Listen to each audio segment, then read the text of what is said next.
the white population of the United States by 2030 is going to be 49% or lower.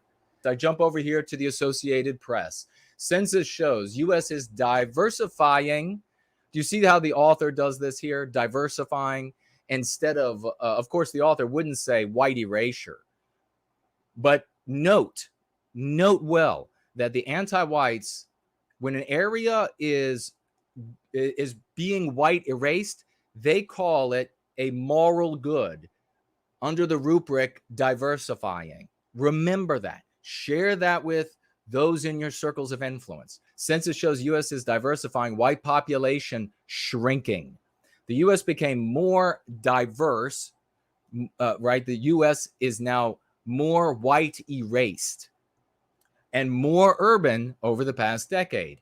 And the non-Hispanic white, so we translate that to be Westman, Western kind, population dropped for the first time on record. The Census Bureau reported Thursday as it released. Now, remember, when they're saying there that the population, the white population dropped, they're not talking about relative to the non-white population, because that's been happening ever since the 60s, ever since the anti-whites said, okay, we're just going to white erase the shit out of the United States. This is that it's actually dropped. That's what they mean. For the first time on record, the Census Bureau reported Thursday as it released a trove of demographic data that will be used to redraw the nation's political maps. I'm going to point out also that this is just the prediction of 2030 is a prediction based on things remaining as they are right now. But you have this brand new immigration material coming through in the federal government that, when passed, will enable employers to have half of their employees non-white, foreign-born. And that's where they're going to be drawing is non-white countries, half of their employees from foreign countries. And so you better believe they're going to be bringing them in faster than you could count, or any supercomputer HAL, the supercomputer, could count. They're going to be bringing them in. The new figures offered the most detailed portrait yet of how the country has changed since 2010. And they are sure to set off an intense partisan battle over representation at a time of deep national division and fights over voting rights. I'm going to ask you all something.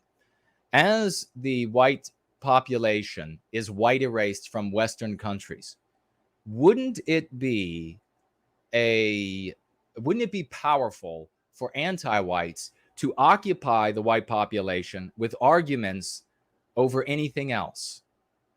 Like arguments over whether or not a disease is real, arguments over whether or not medications are real, arguments over whether or not anything else that's out there. Wouldn't it be powerful for them to get that white population arguing with itself about all of these other things, rather than the white erasure from their countries? You know, they could be doing the same thing with global warming. They could be doing the same thing with any number of issues, getting everybody fighting over, is it this or is it that or is it the other thing? And meanwhile, the spigots for white erasure are wide open. They are absolutely, the erasers are going as fast as they can across Western civilization.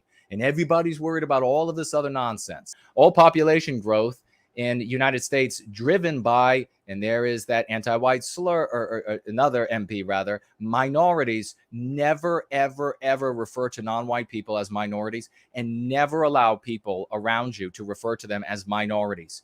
The white population of the world is minuscule. The white population of our cities, of much of the countryside, already numerically inferior to the non-white population.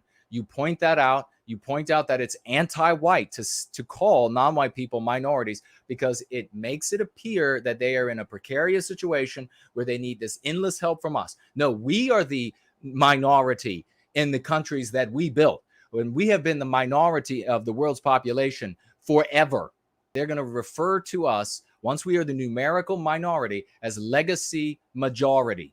They're going to keep us the majority because they know in their in their verbiage, because they know that's how they're going to continue to easily victimize us. Upcoming census data is likely to reveal, Washington Post goes on, for the first time in the history of the country's census taking, the number of white people in the United States is widely expected to show a decline when the first racial breakdowns from the 2020 census are reported this week. For 5 years now, the U.S. Census Bureau's annual updates of the 2010 census have estimated that the nation's white population is shrinking, and all population growth has been from, here you have it again, a mean pathogen, people of color, excluding Westmen, Western kind, from humanity. Point that out every time. Only anti-whites do that.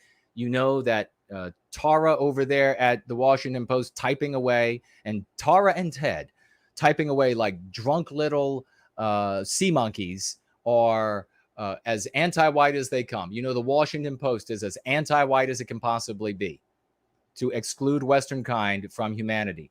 You do that, you dehumanize Western kind, and then you are able to victimize what? The avatar. Who? The avatar of Western kind. You, your brother, your sister, everyone you care about. If the white decline is confirmed by the new data, the benchmark will have come about 8 years earlier than previously projected. So, and what have we been saying, of course, all along, is that when it comes to this kind of data, and I've said this here on these gatherings, that they will lie to you about how many white people are left in your country, well past the point that you are a numerical minority. They will then come in and say, oh, by the way, it happened 10 years ago. There's nothing you can do now.